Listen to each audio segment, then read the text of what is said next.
अस्सलाम वालेकुम ऑल। उम्मीद है कि आप सब ठीक होंगे। मैं आपकी खिदमत में हाज़िर हूँ फिर से एक और वीडियो के साथ और इस वीडियो में हम डिस्कस करने जा रहे हैं फ़िज़िक्स का चैप्टर 13 या अगर पार्ट 2 के हिसाब से बात करें तो चैप्टर 2 फ़िज़िक्स पार्ट 2 का चैप्टर 2 करंट इलेक्ट्रिसिटी। मैंने जैसे कि प्रीवियस लेक्चर में बताया था कि ये चैप्टर भी काफ़ी इम्पोर्टेंट है चैप्टर 12 की तरह या पार्ट 2 का कह लें चैप्टर 1 की तरह। ये भी बहुत इम्पोर्टेंट है एग्ज़ाम के पॉइंट ऑफ व्यू से। इसमें से भी काफ़ी क्वेश्चंस आते हैं। जो मोस्ट इम्पोर्टेंट पोर्शन है इस चैप्टर में वो एक पावर वाला है, जिसमें पावर मालूम करनी होती है कि पावर डिलीवर्ड कितनी होगी एक बल्ब के लिए, इस तरह का कुछ करके। और एक इसमें से जो आता है रजिस्टर वाले टॉपिक से, जो कि अक्सर आ जाता है। इसका ये मतलब नहीं कि सिर्फ इन्हीं में से आएगा, किसी और में से नहीं आएगा, नहीं किसी में से भी आ सकता है। लेकिन ये दो समझ लें हॉट टॉपिक्स हैं जिस पे आपको आपकी ग्रिप बहुत अच्छी होनी चाहिए। तो स्टार्ट करते हैं। सबसे पहले तो करंट की डेफिनेशन है। करंट क्या है जी? करंट है rate of flow of net charge. ठीक है, डीसी स्केलर क्वांटिटी है, लेकिन एसी जो है ना फेज़र है और फेज़र वेक्टर्स की तरह ही होते हैं। तो फेज़र होते क्या हैं?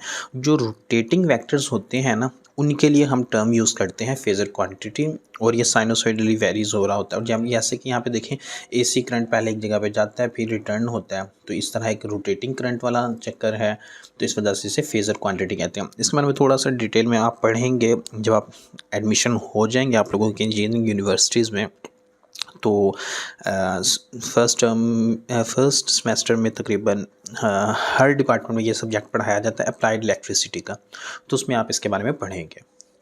तो आगे न्यूमेरिकल प्रॉब्लम की तरह ही क्वेश्चन बना दिया कि number of electrons present in one column charge. एक कॉलम चार्ज में टोटल इलेक्ट्रॉन्स प्रेजेंट कितने होते हैं? ये फार्मूला है, ये उसकी एक और डेरिवेशन है अगर करंट फाइंड करना हो तो। अभी हमें चाहिए क्या? हमने फाइंड करना है कि नंबर ऑफ़ इलेक्ट्रॉन्स, हमें ई फाइंड करना है, सॉरी एन फाइंड करना है। ई हमारे पास चार्ज है, तो हमने सिंपली वैल्यूज़ पुट की हैं और इक्वेशन को रीअरेंज किया, तो नंबर ऑफ़ इलेक्ट्रॉन्स हमारे पास जो आ गए हैं वो 6.25 क्रॉस 10⁻18। एक कॉलम चार्ज में इतने इलेक्ट्रॉन्स होते हैं। या तो ये वैल्यू ज़ुबानी याद रख लें या सिंपली इसे कैलकुलेशन के लिए फार्मूला याद रख लें, इसमें कोई ज़्यादा मसला नहीं होगा। अब इसी क्वेश्चन को थोड़ा मैनिपुलेट भी कर सकते हैं। वो कह सकता है कि 5 कॉलम चार्ज में कितने इलेक्ट्रॉन्स होंगे, तो सिंपली इस नंबर को 5 से मल्टीप्लाई करते हैं, आपके पास आंसर आ जाएगा। उसके बाद जी current flow through metallic conductor. Core do not take part in flow of current. Core जो होती है ना किसी भी मेटल की, वो करंट के उसमें से करंट फ्लो नहीं करता, ना ही वो करंट के मतलब के फ़्लो में हिस्सा लेती हैं। अब कोर होती क्या है, ये मैंने एक साथ आपके सामने एक एग्जांपल के तौर पे सोडियम का मॉडल बनाया हुआ है। सोडियम के मॉडल में पहले शेल में 2 इलेक्ट्रॉन होते हैं, फिर 8 होते हैं और फिर आखिरी में 1 होता है।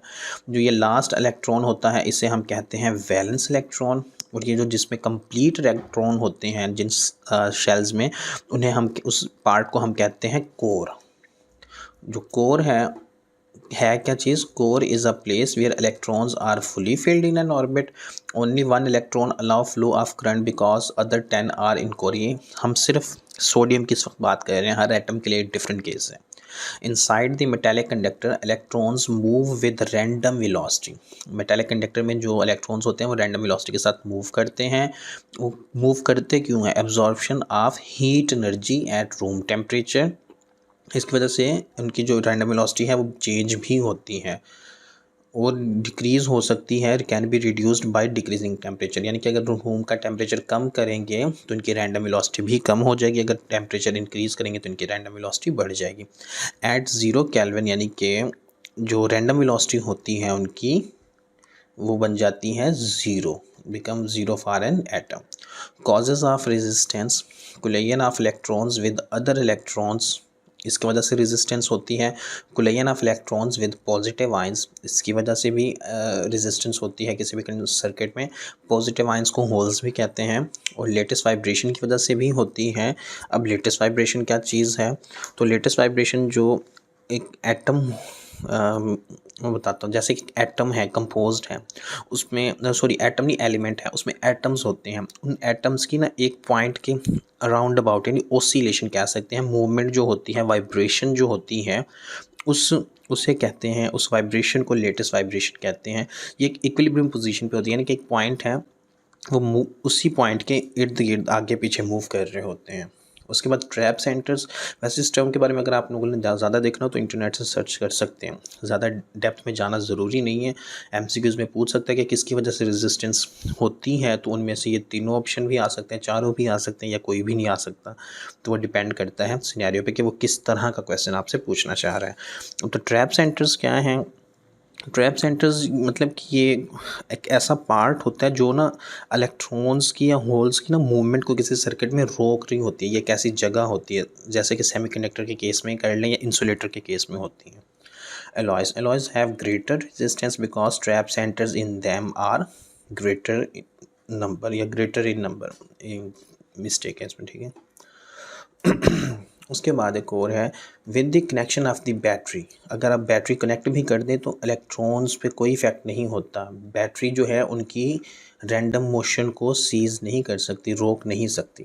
जो ड्रिफ्ट वेलोसिटी है वो डायरेक्टली प्रोपोर्शनल है एनर्जी के, यानी कि जितनी ड्रिफ्ट वेलोसिटी ज़्यादा होगी उसकी एनर्जी भी ज़्यादा होती रहेगी। जो ड्रिफ्ट वेलोसिटी की एक वैल्यू है, फिक्स्ड वैल्यू जो बुक में गिवन है 10⁻³ और 10⁻⁴ मीटर पर सेकेंड है। तो ऑप्शन आ सकता है इससे रिलेटेड भी, इस रिलेशन से रिलेटेड भी आ सकता है और इस एग्जैक्ट वैल्यू से रिलेटेड भी आ सकता है। और आई थिंक शायद किसी एक पेपर में आया भी है पहले। Ohm's law, current directly proportional to voltage. अब मुझे एग्जैक्टली नहीं याद, जैसे मैंने बुक नहीं देखी हुई, बुक में इसमें एक मिस्टेक आती है। बुक में अक्सर आप देखते हैं ना तो उसे इस तरह रिलेशन को दिखाया जाता है कि voltage directly proportional to current, जबकि उल्टा है केस। जो करंट है ना डायरेक्टली प्रोपोर्शनल टू वोल्टेज होता है। ओम्स का जो असल एक लॉ है उसमें कैसे कि जैसे जैसे वोल्टेज बढ़ेंगे वैसे वैसे करंट बढ़ेगा। अब ऐसे नहीं कि जैसे जैसे करंट बढ़ेगा वैसे वैसे वोल्टेज बढ़ रहे होंगे, ठीक है। अब मैंने इस तरह क्यों लिखा है, इसे इस तरह लिखने में और इस तरह लिखने में कैसे फ़र्क आ सकता है? बहुत फ़र्क आता है। अब देखें कैसे। अगर मैं I directly proportional to V करता हूँ तो मेरे पास जो रेजिस्टेंस है ना, जो फैक्टर है कांस्टेंट है, वो 1/r आता है। आई डोंट नो ना आपके टीचर्स ने करेक्शन करवाई है कि नहीं, हमने की थी, मेरी बुक में पहले से किसी सीनियर ने भी की हुई थी और हमारे टीचर ने भी इसके बारे में बताया था, तो मुझे इस वजह से ये याद है। ये r इस साइड पे जाता है तो ये बन जाता है IR इक्वल टू V, ठीक है। ये रिलेशन है असल में। अब जो बुक में है वो उन्होंने ये रिलेशन दिया होगा, if I am not wrong, तो इस रिलेशन को भी वो इस तरह कर देते हैं, यानी उनके हिसाब से जो कांस्टेंट है इसमें R है वो सिंपली R मल्टीप्लाई होता है I से, ठीक है। उनके हिसाब से ये है, जबकि असल में जो उसकी डेरिवेशन है ना इस इक्वेशन की, वो ये वाली डेरिवेशन बनती है। अब आपकी करेक्शन करवाई है तो ठीक है, नहीं करवाई तो ये देख लें। अगर इन केस ऐसे कहीं पे भी आपसे पूछ लिया जाए एज अ टीचर, अगर आप लोग कल को परसू करते हैं अपना करियर, तो आपको इस चीज़ का कम से कम पता होना चाहिए। Ohm's law is applicable only when resistance of system remains constant. जब रेजिस्टेंस कांस्टेंट होगी तभी ओम लॉ अप्लाई कर सकते हैं। यहाँ पे आर हमारे पास कांस्टेंट आ रहा है। Resistance can be positive and negative. R does not, resistance जो है ना वोल्टेज पे डिपेंड करती है ना ही करंट पे डिपेंड करती है। किस पे डिपेंड करता है कि वो उस कंडक्टर का नेचर कैसा है, उसकी डायमेंशन क्या है, उसकी फिजिकल स्टेट क्या है। Parallel combination. In parallel combination, voltage drop remains same but current become different. ये सिंपली इन्हें याद रख लें तो अच्छी बात है। उसकी वजह क्या है वो आगे देखते जाएंगे ये, लेकिन आपके सिंपल कॉन्सेप्ट में ये माइंड में होना चाहिए कि पैरेलल कम्बिनेशन के केस में, रेजिस्टेंस के पैरेलल कम्बिनेशन के केस में वोल्टेज ड्रॉप जो है वो सेम रहता है, लेकिन जो करंट होता है वो डिफरेंट होता है। क्यों डिफरेंट होता है कि जहाँ पे रेजिस्टेंस ज़्यादा होगी वहाँ पे करंट कम होगा, इसी तरह वाइस वर्सा। आगे है मेरे पास ये पॉइंट भी, in parallel combination current flow is maximum through register having small resistance, यानी जितनी रेजिस्टेंस कम होगी उतना ही करंट ज़्यादा होगा। In parallel combination the value of, और ये फार्मूले हैं देखते हैं, सिंपल है फार्मूला। आर एक्विवेलेंट फाइंड करने के लिए ये फार्मूला यूज़ होता है 1/r। पैरेलल के केस में अगर मैंने यहाँ पे सपोज कर दिया है कि जो R1 R2 और R3 है सारी सेम रेजिस्टेंस है, यानी कि सबकी वैल्यू कहता हूँ 2 ही है सबके लिए, R1 भी 2 R3 2 भी 2 है और R3 भी 2 ही है, 2 ओहम। तो उस केस के लिए फार्मूला मैं आगे आपके लिए बना रहा हूँ, उसमें सिंपली वैल्यूज पुट की हैं। तो जो मेरे पास इक्विवेलेंट है वो क्या आ गई है, R/3। इसका मतलब है कि जो रेजिस्टेंस है ना, ओवरऑल रेजिस्टेंस जो है वो सर्किट की कम हो रही होगी इक्विवेलेंट के जब इक्विवेलेंट उसके लिए हम निकाल रहे होंगे। और एन आइडेंटिकल, अगर एन आइडेंटिकल का केस हो पैरेलल कम्बिनेशन में, तो उसके लिए फार्मूला है सिंपली एन के साथ डिवाइड कर देंगे। ये सिर्फ तब अप्लाई हो सकता है जब सबकी रेजिस्टेंस सेम हो। अगर डिफरेंट वैल्यूज़ होंगी तो आप सिंपली ये वाला फार्मूला अप्लाई करेंगे, ठीक है ना, डायरेक्ट नहीं करेंगे। अगर आपको पता है किसी सर्किट में 2-4 रेजिस्टर जो हैं पैरेलल में लगे हुए हैं और उनके रेजिस्टेंस भी सेम है, तो आप डायरेक्ट ये वाला फार्मूला अप्लाई कर सकते हैं। Series combination, in series combination current remains same and potential drop is different। आस नहीं आएगा, is आएगा यहाँ पे। potential drop is different। potential drop है क्या, decrease of potential, electrical potential किसी भी पाथ के सर्किट में जो डिक्रीज होता है ना पोटेंशियल का, उससे इलेक्ट्रिकल पोटेंशियल का, उसे कहते हैं पोटेंशियल ड्रॉप, अगर किसी को टर्म इसके बारे में ना पता हो तो। In series circuit voltage drop will be maximum, कब होगा maximum voltage drop, across the register having greater. देखिए जब रेजिस्टेंस बहुत ज़्यादा होगी तो वोल्टेज ड्रॉप भी ज़्यादा होगा। क्यों, क्योंकि उस जगह से पास करने के लिए आपको ज़्यादा वोल्टेज अप्लाई करने पड़ेंगे, जिससे आपको वोल्टेज तो आपके ज़्यादा लग रहे होंगे लेकिन आपको करंट में कोई ख़ास चेंज नहीं मिल रहा होगा उसमें। In series combination the equivalent resistance is greater than the used in circuit. Simple formula है आइडेंटिकल के। इसी तरह यहाँ पे भी केस है, 2 के केस में क्या होगी और आइडेंटिकल के केस में, यानी कि एन आइडेंटिकल रेजिस्टर लगे हों तो उसके केस में क्या होगी। अब आप लोगों के पास मेरा एक सवाल है, इस वीडियो को यहीं पे अगर पॉज करके भी करना चाहें कमेंट में मेंशन कर दें कि दोनों में से बेस्ट कम्बिनेशन कौन सा है। अगर हम घरों में वायरिंग करनी हो या घरों में काम करवाना हो या किसी भी जगह पे, तो हम कौन सा कम्बिनेशन प्रेफर करें, पैरेलल कम्बिनेशन या सीरीज़ कम्बिनेशन। इस वीडियो को यहीं पे पॉज करके आप इसका जवाब पहले मेंशन कर दें, उसके बाद आगे चलते हैं। अच्छा जी और वही क्वेश्चन जो अभी मैंने पहले पूछा है आप लोगों से आगे आ भी गया है। A student has combination of resistors in order to get maximum current flow resistor should be connected parallel circuit के केस में करंट मैक्सिमम होगा, तो उन्हें ऐसे पैरेलल में जब कनेक्ट करेंगे तो हमें करंट मैक्सिमम मिल सकता है। रेजिस्टेंस एंड रेजिस्टिविटी का यहाँ पे रिलेशन बिल्ड होने जा रहा है। तो आर डायरेक्ट रिलेशन 12 बुक की लाइन बुक का ही फार्मूला है रेजिस्टिविटी। रो जो है रेजिस्टिविटी को, ये क्या है जी, does not depend upon geometry. ये ज्योमेट्री पे डिपेंड नहीं करती, किस पे डिपेंड करती है, मटेरियल यूज्ड पे, टेम्परेचर पे, प्रेशर पे। अब यहाँ पे माइंड में एक चीज़ आ जाती है कि अगर ज्योमेट्री पे डिपेंड नहीं करती तो यहाँ पे हमारे पास एक फार्मूला जो बनता है, आप लोगों ने ये देखा होगा। अगर मैं आपको कह देता हूँ फॉर एग्जांपल एक सर्किट है, उसकी रेजिस्टिविटी ये है RL/A। ये ऐसा ट्रिकी क्वेश्चन है जो मैं भी आपसे शेयर करने जा रहा हूँ। ये मैंने अपने ड्यूरिंग एकेडमिक सेशन, जब मैं ई-कैट की प्रिपरेशन कर रहा था, मैंने अपने सर से जब पूछा था तो सर को 3-4 दिन लग गए थे इस क्वेश्चन को आंसर करने में, और उन्हें फिर भी उन्होंने सही जवाब नहीं दे सके थे। तो मैं आपको भी ये क्वेश्चन एक लिहाज से आपको देता हूँ, आप भी इसका जवाब ढूंढ के मुझे दीजिएगा, ठीक है। तो क्वेश्चन क्या है, इस फार्मूले के बेस पे मुझे पता चल रहा है कि जो R है ना, उसका रिलेशन तो इसके साथ भी है, L के साथ भी है डायरेक्टली प्रोपोर्शनल, और A के साथ इन्वर्सली प्रोपोर्शनल। अगर मैं लेंथ को फॉर एग्जांपल डबल कर देता हूँ और एरिया को मैं हाफ कर देता हूँ, तो मेरे रेजिस्टिविटी पे क्या फ़र्क पड़ेगा। ये आप लोगों के लिए क्वेश्चन है, गौर से सुने।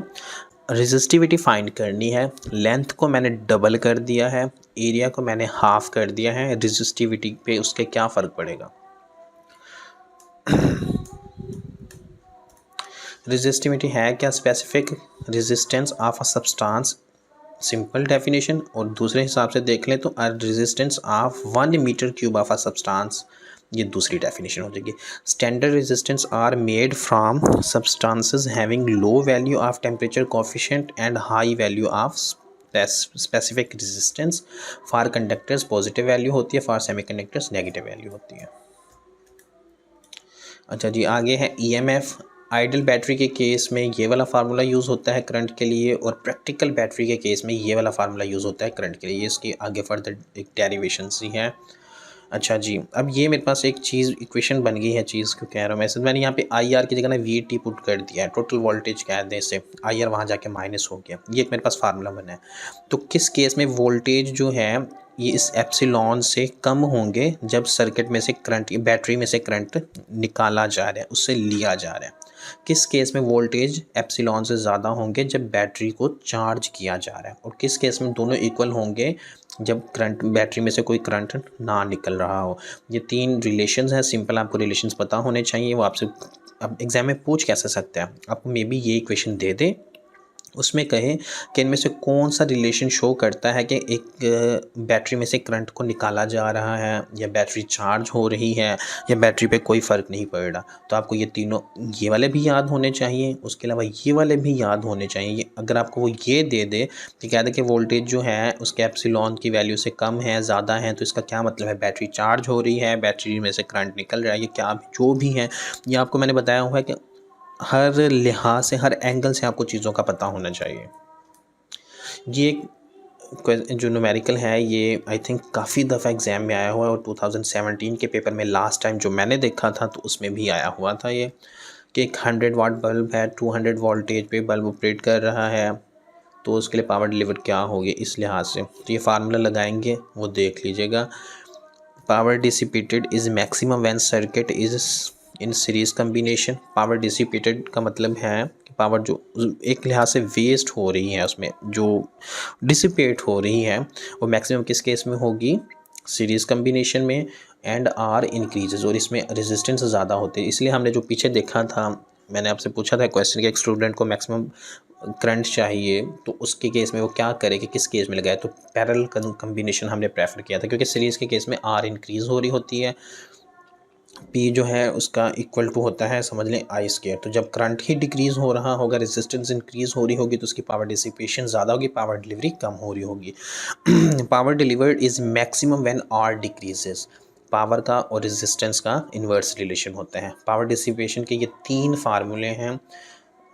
अक्सर आप लोग कंफ्यूज होते हैं, इवन मैं भी होता था अपने टाइम में, या आप लोग अभी भी हो रहे होंगे, कि ये तीनों फार्मूले हैं मेरे पास, तो मैं किस केस में कौन सा फार्मूला यूज़ करूं। तो ये अब चीज़ माइंड में रख लें, जब जनरल केस हो पावर का तब ये फार्मूला यूज़ कर सकते हैं, जब सीरीज़ में कोई सर्किट हो तो आप ये वाला फार्मूला यूज़ कर सकते हैं, हम जब पैरेलल में हो तो ये वाला फार्मूला यूज़ कर सकते हैं।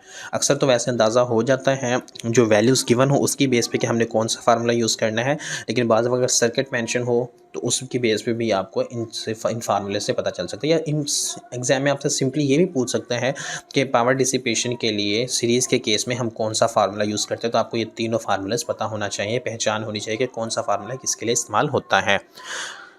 इसी तरह अब हीट डिसिपेशन का भी फार्मूला है, पावर डिसिपेशन का भी फार्मूला है। तो ये आइडेंटिकल एन आइडेंटिकल के केसेस में है कि जब सेम ही हो अक्रॉस ईच रजिस्टर, या कह दें कि ईच सर्किट में जो है वोल्टेज ड्रॉप के साथ, उस लिहाज से मतलब कि एन के केस में आ गया ये। नेक्स्ट है पोटेंशियोमीटर। क्या है जी, it is use to measure voltage, compare voltage. ये वोल्टेज मेजर करने के काम आता है, वोल्टेज को कंपेयर करने के काम आता है। ये पोटेंशियल डिफरेंस प्रोड्यूस करने के काम नहीं आता। लॉ ऑफ लेंथ है, इफ नहीं है ऑफ है। लॉ ऑफ लेंथ क्या है कि R directly proportional to length. जितनी ज़्यादा किसी भी सब्सटेंस की लेंथ होगी उसकी रेजिस्टेंस बढ़ रही होगी। इसकी मैं मिसाल आपको किस तरह से दूँ, जैसे फॉर एग्ज़ाम्पल आपने घर में एक पाइप लगाया हुआ है, आपने उससे ना पानी समझ लिया कि कहीं पे भरना है। फॉर एग्ज़ाम्पल मैं कहता हूँ ये पाइप आपका लगा हुआ है, आपने इस पॉइंट पे पानी भरना है, ठीक है। तो ये लेंथ जितनी भी है उसके साथ साथ वो अगर पाइप में से पानी जब जा रहा होगा उसकी रेजिस्टेंस होगी, उसकी स्पीड स्लो होगी, जब एंड पे निकल रहा होगा तो उस पानी का प्रेशर काफ़ी कम होगा एज़ कम्पेयर टू अगर मैंने सेम इसी जगह से पहले पानी को इस जगह पे अगर भरना हो। फॉर एग्ज़ाम्पल दोनों में लेंथ डिफरेंट हो गई, यहाँ पे लेंथ कम हो गई, यहाँ पे लेंथ ज़्यादा थी, इस जगह पे मेरा प्रेशर ज़्यादा होगा बानिस्बत इसके। तो कैसे कि जैसे जैसे लेंथ बढ़ती जाएगी उसकी रेजिस्टिविटी, उसके रेजिस्टेंस, उसके वे में जो हर्डल्स होंगी वो बढ़ रही होंगी, जिसकी वजह से ये जो है उसकी रेजिस्टेंस एक लिहाज से कहते ज़्यादा हो रही होगी और पोटेंशियल ड्रॉप भी ज़्यादा हो रहा होगा। Potential difference depends upon EMF, but EMF does not depend upon potential difference. If resistance between two circuit is infinite, it is an open circuit. कैसे?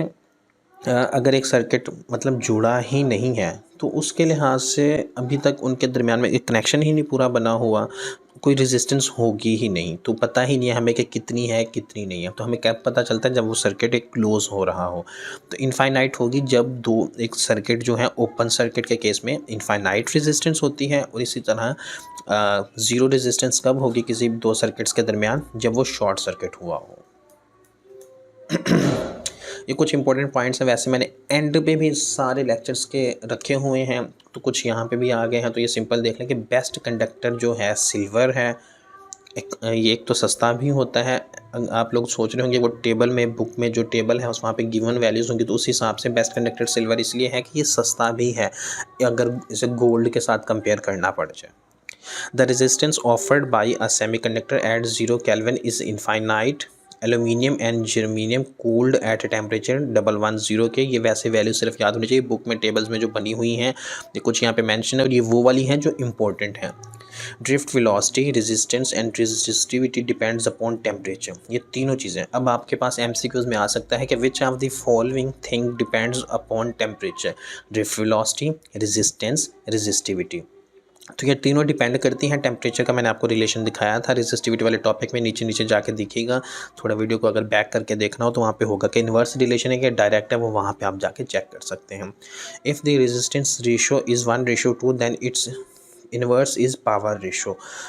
जैसे कि मैंने बताया रेजिस्टेंस कम होगी पावर ज़्यादा होगी, तो इसीलिए इन्वर्स केस है। अगर रेजिस्टेंस की रेशो 1:2 है, यानी कि रेशो में मैं कह दूँ 1/2 है, तो पावर की जो रेशो होगी वो 2/1 होगी, यानी कि ऊपर वाली रेजिस्टेंस के क्रॉस पावर ज़्यादा होगी बानिस्बत नीचे वाले की। With the increase in applied voltage electric field intensity, flow of current and drift velocity increases. ये भी एक ऐसा ही क्वेश्चन है जैसे हमने इसकी बात की थी अभी ड्रिफ्ट वेलोसिटी वाले की, तो ये भी आपको वैसे ज़ुबानी याद होना चाहिए। और एक और चीज़, मैं बड़ी इंपॉर्टेंट चीज़ बताऊं इस पे आपको। अक्सर हम लोग देखते हैं ना एमसीक्यूज़, तो हम देखते हैं कि ये है और हमें पता होता है, हमें एग्जैक्ट जवाब पता होता है। वैसे मैंने ये टिप्स एंड में शेयर करनी थी, लेकिन इस चैप्टर में इसके रिलेटेड एक आ जाती है तो मैं वो बता रहा हूँ सिर्फ। तो हम कहते हैं कि अच्छा ये है, ये वाला कन्फर्म ठीक है, मुझे पता है, होता है। ये नहीं कि वो ठीक नहीं होता, वो ठीक होता है, लेकिन अक्सर उसी में दो और ऑप्शन भी ठीक होते हैं, जिस वजह से हम कंफ्यूज हो रहे होते हैं कि मुझे इसका तो कंफर्म पता है, ये कंफर्म ठीक है, आप उस हिसाब से ए लगा देते हैं और बाद में पता चलता है कि नहीं जी बाकी बी भी सही था, सी भी सही था, तो all of these D option दिया है तो वो भी तो हो सकता था। तो ये चीज़ माइंड में रखें, जब भी एग्ज़ाम में क्वेश्चंस एमसीक्यूज आए हुए हों, आपका पहला काम ये है कि आपने सारे ऑप्शंस को अच्छे से देखना है, फिर सोचना है कि इनमें से कौन सा ठीक हो सकता है या सारे ठीक हो सकते हैं। ये चीज़ माइंड में रखिएगा। उम्मीद करता हूँ कि आपको ये वीडियो बाकी वीडियोस की तरह अच्छी लगी होगी। अगर ये वीडियो अच्छी लगी है तो इस वीडियो को लाइक करें, कमेंट करें, जो क्वेश्चंस पूछे गए उनका आंसर ढूंढें। ये आप लोगों के लिए एक किस्म का चैलेंज है, और अपने दोस्तों के साथ शेयर भी ज़रूर करो, चैनल को सब्सक्राइब कर लें। Thank you so much and अल्लाह हाफ़िज़।